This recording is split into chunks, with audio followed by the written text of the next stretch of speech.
Okay, we're going to start on page 168. And we'll just quickly go through this Mishnah, which we started last time. And then we'll, I think, make it to the next packet. So we're on the 168, which is towards the end of the packet. We're in Baba Metzia 105a. And in our Steinsaltz, it's 168. Hamikabel sadeh mechavero v'lo asta. Okay, so you lease a field from your fellow, and there's no crop. Nothing happens. Nothing worth writing home about. It comes up a cropper. It doesn't work, whatever. Im yeshba. So the question is, you make a lease agreement. The lease agreement has a certain amount of time. It's a multi-year agreement. So let's say it's a 10-year agreement. But during the first year, you lease it, you don't have any crops. That's how it first starts. And it turns out you have some crops. But it starts with, you've got nothing. So the question is, are you allowed to break the agreement unilaterally? If you're the sharecropper, the lessee, can you walk away? Because you got nothing from the field. Okay? Im yesh ba kedei lahamid kri. If there's enough to make a kri, okay? So remember we said last week we don't know precisely what that word means. It seems to mean something like a pile. If you make a pile, a very non-precise word. So if you make a pile, chayav l'tapel ba. At that point, you have to fulfill the terms of the lease. So you have to continue taking care of the field.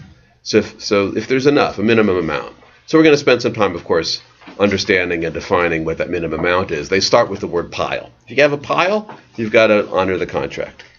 Amar Rabbi Yehuda. Now you have a question in the Mishnah itself, which is unusual. So mostly Mishnahs just give you the law. But this is so imprecise that even in the Mishnah itself, there has to be a question. So Amar Rabbi Yehuda, my kitz ba bichri. So Rabbi Yehuda says, well, what's a pile? And what are the dimensions of a pile? You can't just say a pile. A pile can be miles. It could be a tiny little pile. So what's a pile? Ela im yesh ba kedei nefilah. And so their answer is, also you'll see imprecise, but enough to have some patch of field where it would be worth it to sow again for the following year. So really they're not talking about a pile here, but they're saying you've been able to harvest enough of a crop to leave a field that's sufficient to make it worth your while to sow again. You need some space to sow and to plant. So that's their answer. Again, pretty imprecise. It doesn't leave us, especially those of us that aren't farmers, knowing exactly what the law is. So what counts as a field that's not productive, that's not profitable? Because that's what you can walk away from. Okay? So we go down to the Gemara, page 169, to further understand this. Any just questions about at least what the Mishnah is asking? Okay. Tano Rabbanan, the rabbis say.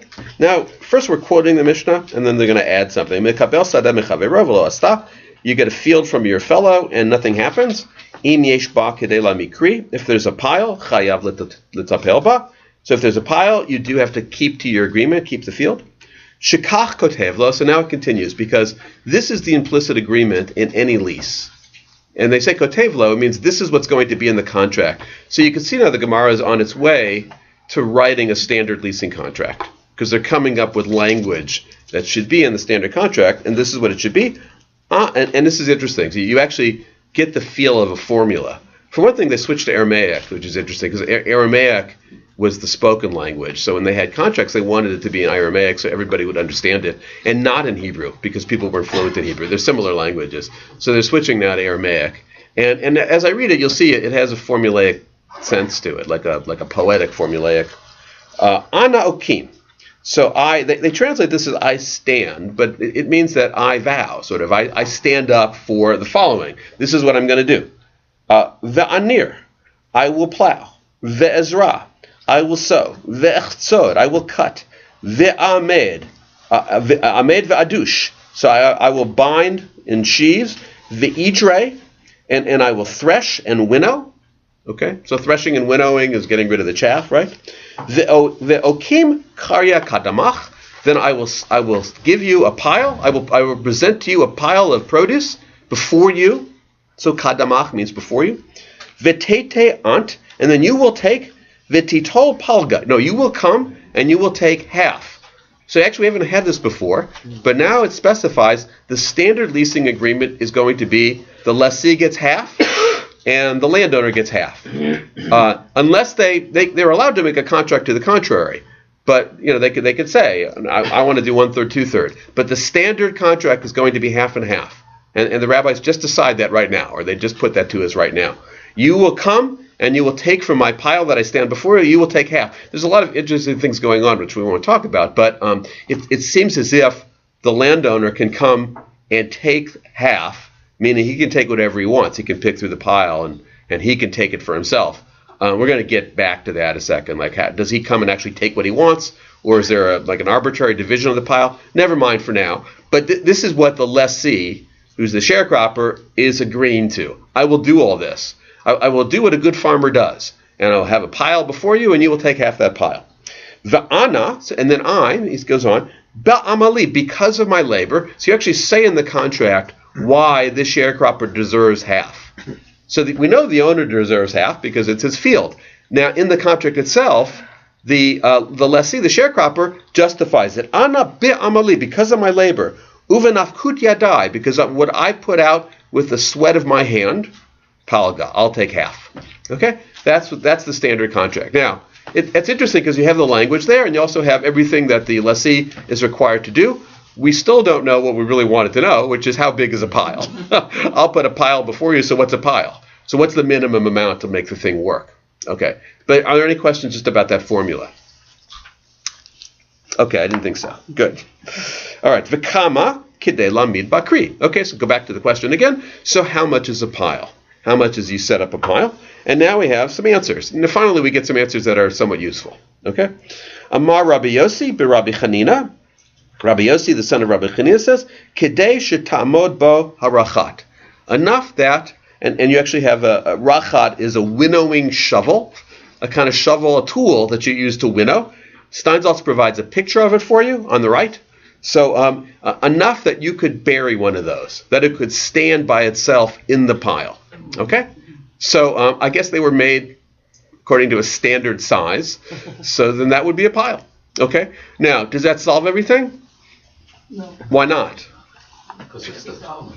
No? Okay, yes, because it's the Talmud. And the first answer is never the correct answer anyway. I mean, they're always throwing things out. But it's not a bad. Okay, look, I mean, those guys didn't have time to go and get a ruler, and they had stuff around, and they would measure according to their stuff. And they were going to have the shovel there, so he could just measure with the shovel. It'll be easy. There is a trying to think of a geometric problem. What's the geometric problem? Yes, you're only talking about height. You're not talking about width. Okay, I mean, and you can see it's a pretty skinny thing. So they have to deal with that. Okay, ibai. So it's asked of them, Rachat hayotse mahagisa lahagisa mai. What about a shovel where the sides of it are protruding? So that would mean like a really tall and skinny pile. It doesn't look so much like a pile. He's obviously doing that on purpose in order to get the pile. The owner wants to get the pile because the owner wants him to continue doing the field.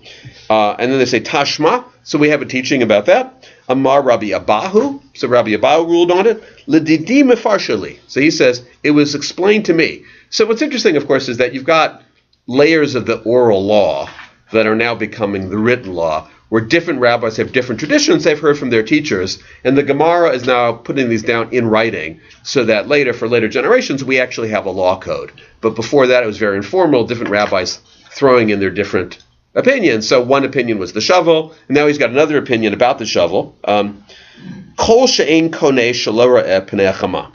So he says the pile has to be where it's inside, and no part of the shovel sees the light of the sun, which is their way of saying no part of the shovel protrudes. You can hide a shovel fully and completely in the pile. If you can do that, that's a minimum amount. That's a sufficient amount that and the contract goes forward. Okay, and you'll see later. I mean, it means that both the owner and the farmer, the lessee, can actually make a profit, can do business. No one's going to lose money on this. Okay, how are we doing? All right, so now we, I think, are going to the new packet. It can still be a fairly small area of pile, so it's a low yield. It's a low yield, and that's the risk everybody takes. All farmers take that risk. All landowners take that risk. The question really is, how much of a risk does the lessee have to take, because there is a minimum. He can back out. It's just not, this field is just not what you promised. So I'm not going to waste my time on it. The landowner, of course, is still stuck with the field. It's his field. He can go complain to the guy he bought it from.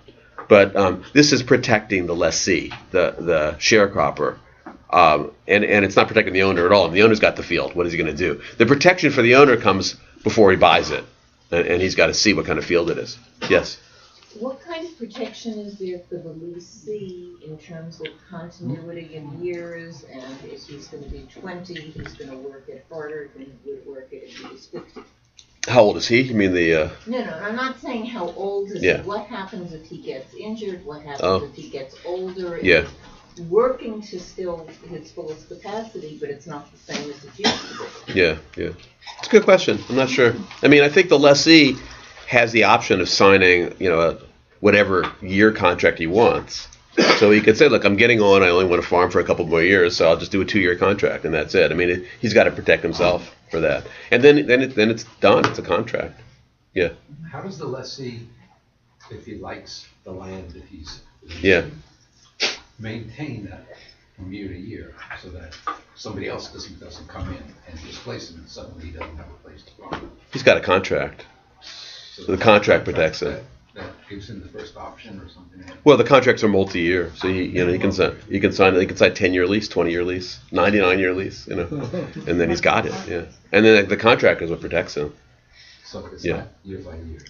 No, you could see that it was clearly not year by year, because the question is that he may want to get out of the lease at some point. So the only way that he can have warrant to get out of the lease is if the field stops being profitable. He may want to move on. So you got to think before you sign these contracts. Okay. All right. So of course we're gonna page 170. Oh, so this is the beginning of the new packet. Page 170. Itmar. So Itmar is I guess it's Hebrew, but it's you see the word amar in there, which means said, but it indicates a disagreement. So a disagreement between rabbis. Okay, it means we're going to get two opinions. So Itmar. So it was stated, but in other words, there was a disagreement. Yeah. Levi Amar. Levi said, Shalosh Sa'im. Okay, so now they go away from the shovel. Because, I mean, one of the problems with the shovel, of course, is that shovels are different sizes. There may be a standard size, there may not be. I mean, there wasn't like a central body that told you how to make a shovel. People just made shovels. So they want to be more precise. Obviously, you can be more precise. And you can see, I mean, again, as we give responses, the responses become better and more precise. So the shovel thing sort of works, but you can see lots of flaws in it. Your shovel's not the same as my shovel. So the only way to really resolve this is there has to be a unit of measurement that we can agree on. So now that's what we're talking about now. And it turns out there's a disagreement about, again, we're still talking about a minimum to constitute a pile. Levi says shalosh sa'im. Levi says 3 seahs. Okay, is that clear? So what's a seah? So we don't deal in seahs anymore. I wish I could tell you. I can tell you it's not very much, because we're talking about a minimum. So we're gonna refer to something else, but hold that in your head for a second. So Levi says it's 3 seahs. Okay, you want to know how much it is? It's about a shovel. it's about the amount that could cover a shovel. That's what it is about it. So it's not very much. So, but he says it's 3 seahs. Debe Rabbi Yanai Amrei. Okay, so Levi's one opinion, and then the students of Rabbi Yanai say Satayim. They say 2 seahs, less. Okay, so that seems like a disagreement, right? And by the way, disagreements are generally bad news, because we need to know the law. So one guy says 3, one guy says 2. I'm just a poor farmer. What am I supposed to do? Is it 3 or is it 2? So the Gemara spends a lot of time, first of all, trying to understand disagreements and in general resolving them, because they're more comfortable if everybody agrees, so there could be one law, one standard for every Jewish community, because there's something anarchic about having different Jewish communities with different laws. So right now it seems like there's a disagreement. Levi and Beyanai, 3 versus 2. So one of the first things the Talmud's going to do is is there actually some way to resolve this so they're both agreeing, so we can have standard principles that can unite the community.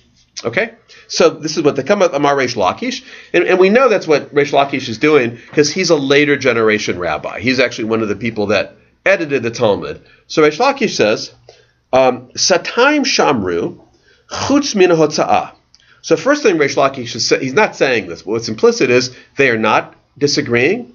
The two seyas are after you already take out one seyah because of the amount of money that the lessee would put in.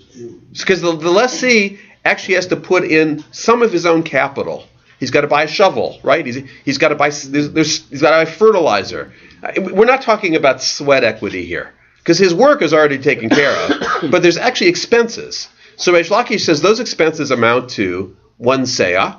So he doesn't need to have a whole 3 seyah pile, because we assume he already gets the 1 seyah back as expenses. So really Levi and Yanai are saying the same thing. They're both saying 2 seyahs they're both saying 3 seyahs is the minimum pile, but one is understanding that he's going to take one of the seyahs back for his own expenses. And I want to get we want to distinguish between expenses, which is cash out of pocket, and the actual work.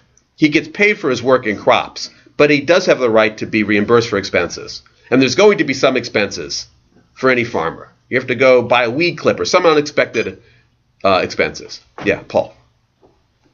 Is this always the case that you take your expenses off before you divide the pile in half?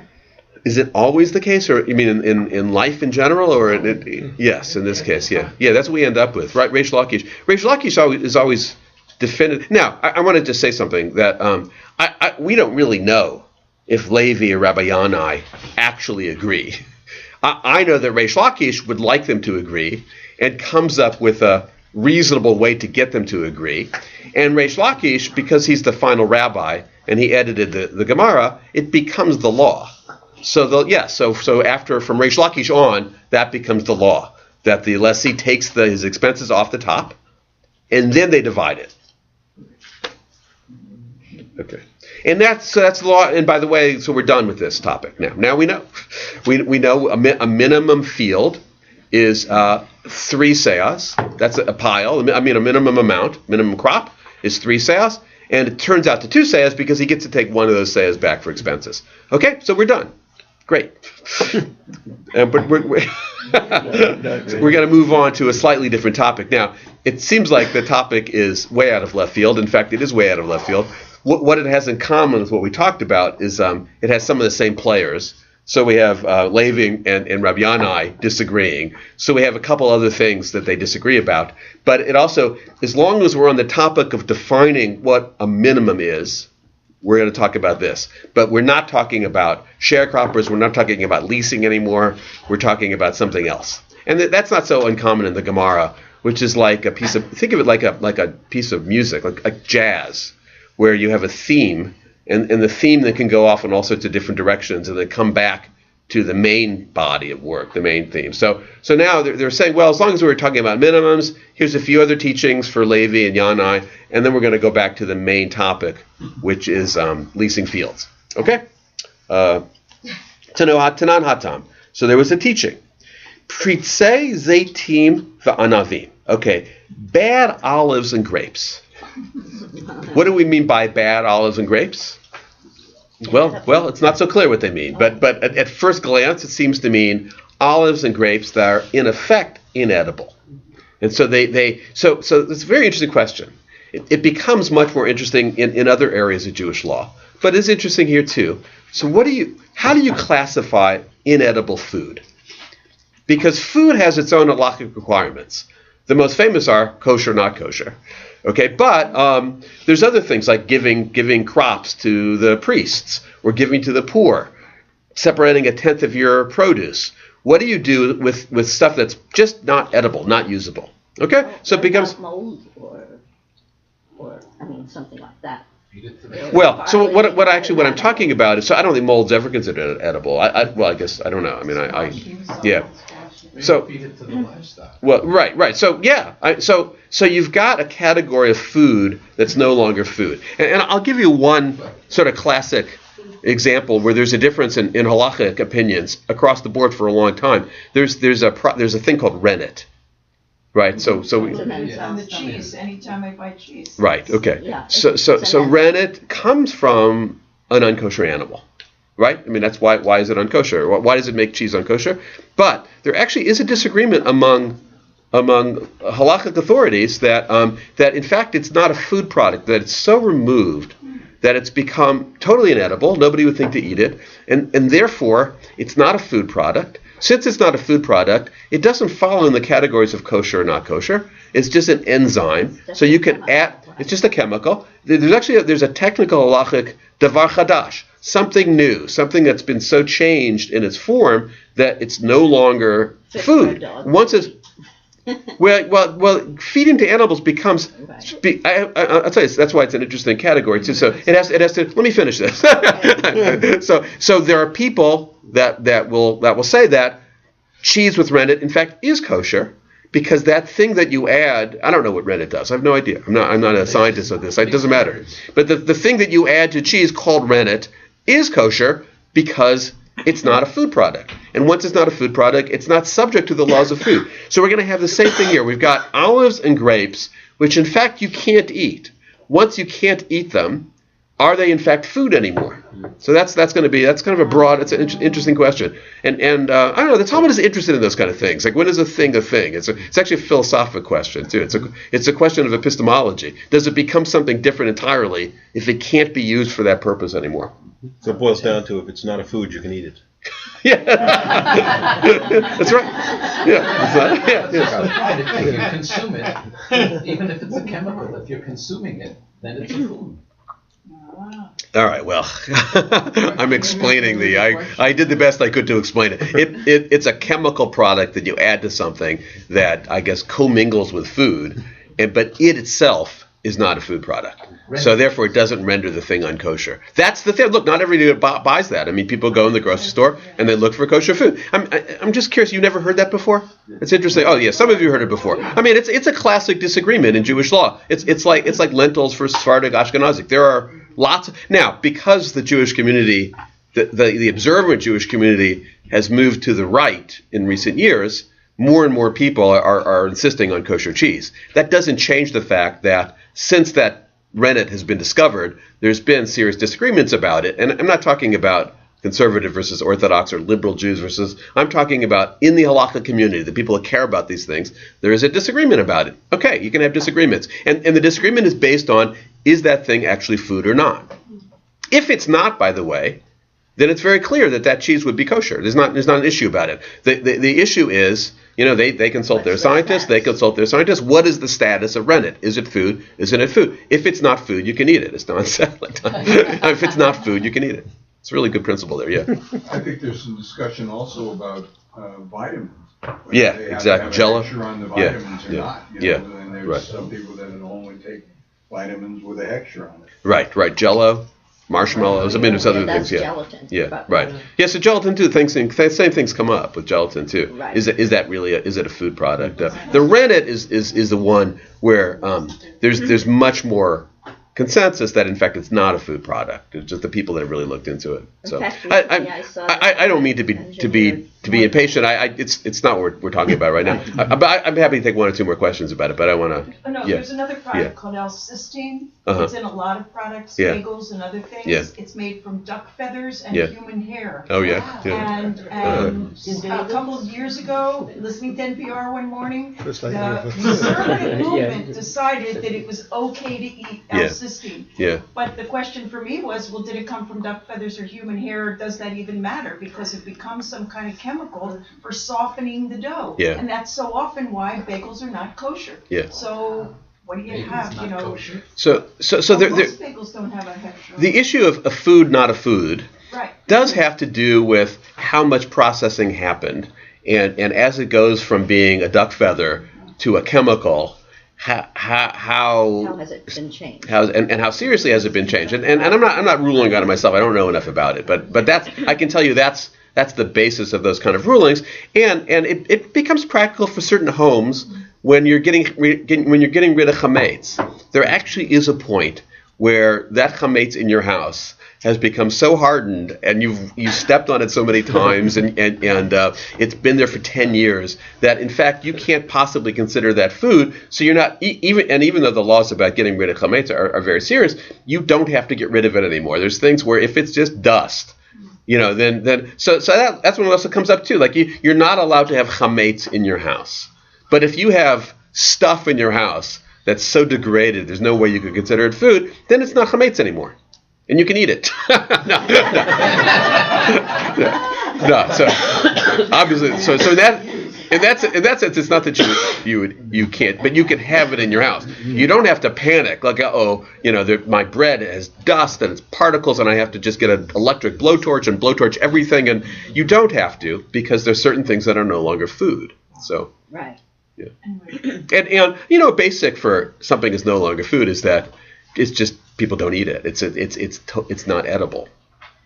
And there's also certain things like ashes. Like you cook something, and there's a residue afterwards. There's ashes, and the ashes, in fact, aren't food. No one's going to eat them. They actually do. Like they notice that even animals don't eat those ashes, and they figure from that. Well, animals aren't even eating them. We're not calling them food anymore. If they're not food, then it doesn't create the same halacha. It's not in the same halacha category. Okay. Yes. If they're pig ashes, that's okay? Yeah. The pig ashes, they're just a different thing. Okay. But I mean, that's what kashrut's it's interesting in general. You kind of get to the like animal food, to cat food, dog food, and having it in your house. When can you have it in your house? Can you eat it? I mean, there's some people that would think that. I didn't want to get into this, but the issue comes up for dog food and cat food. There are elements in there that, first of all, of course, you can keep it in your house, right? Because you're not eating it yourself. But the question is, do you have to get rid of that on Passover? Because you can't have it in your house on Passover. So some people say, well, it's not fit for a human to eat, so you can have it in your house. But people disagree about that. But it becomes the same halachic issue. Is it something that's fit to eat? And if it's not, then it's not food. Let me just finish one thing here, because I'll just finish the question, and then we can at least have closure over here. So Beit Shammai mitamim. So the house of Shammai, when it says mitamim, it says that those bad olives and those bad grapes, they can become ritually impure. They can make you ritually impure. Therefore, they're food.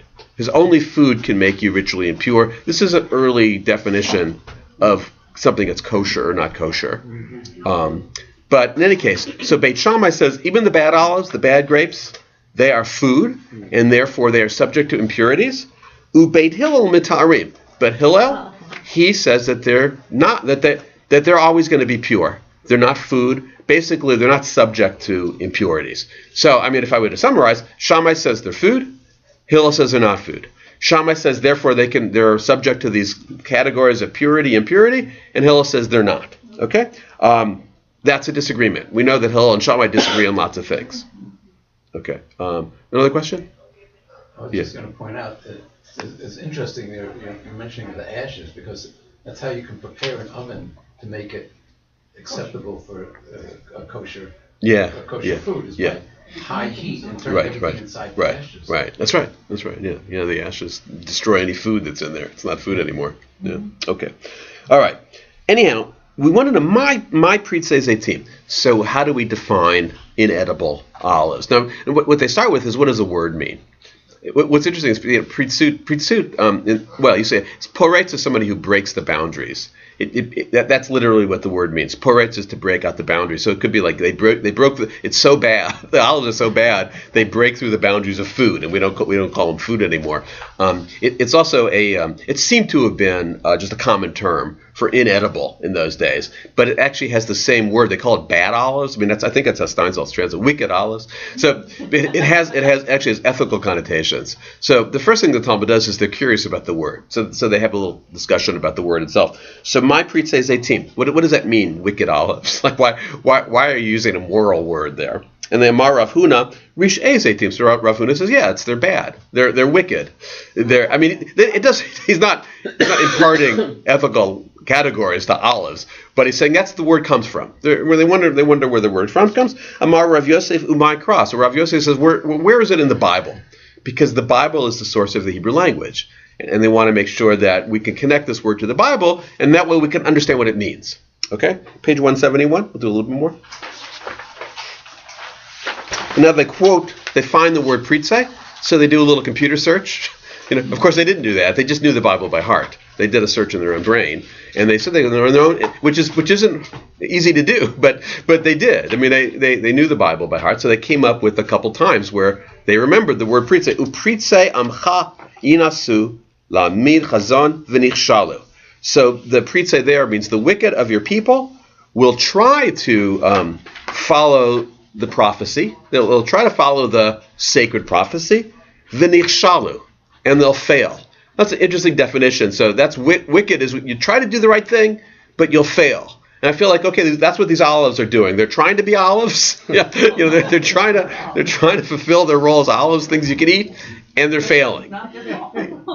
Well, is it their fault? I mean, for the people here, maybe they should try harder. Yeah. For the olives, of course it's not their fault. They're just olives. But the word referring to people does have a fault to it, a moral connotation that they need to try harder. Yeah. Yeah, I have a question. The footnote on page 170, they're talking about the olives that are too hard to be pressed. Yeah. Okay. Rambam maintains, up to 4 cobs of such olives per core are not subject to the laws of ritual impurity, but if there were more than 4 cobs per core, then they are subject to the laws of ritual impurity, so you're going to see that okay for a certain amount, but after that it's not. So the thing is that's kind of reading ahead, but that's what we're going to going back a page. No, you're looking at the footnotes. Yeah, you look at the footnotes. So the footnotes are incorporating the later discussion. So we're actually going to have that later discussion. It's fine. We're going to have that later discussion because remember what they have to do now is define in a precise way what constitutes a bad olive. It can't just be, oh gosh, this tastes really bad. So how do you figure it out? What they'll come to is, and we're going to see it next week, it's in the next page, what they'll come to is, okay, what do you use olives for mostly? It's to get oil. So a bad olive is an olive that doesn't produce oil. So that's and then that becomes it's going every olive is going to make some oil. So what's the minimum amount of oil that it would create to call it a bad olive? Or maximum actually would be the maximum amount to call it a bad olive. So it moves from a discussion about it just tastes bad and we don't eat it to a discussion about a useless olive. Well, what constitutes a useless olive? And then it becomes a unit of measurement, and that's why we're studying it. We're studying it because we just talked about a minimum pile to call it a useless field. Now, as long as we're talking about that, we have some teachings for you about maximum amount of oils to create a useless olive or useless grape. So they're going to do the same thing with grapes, with wine. We'll do that.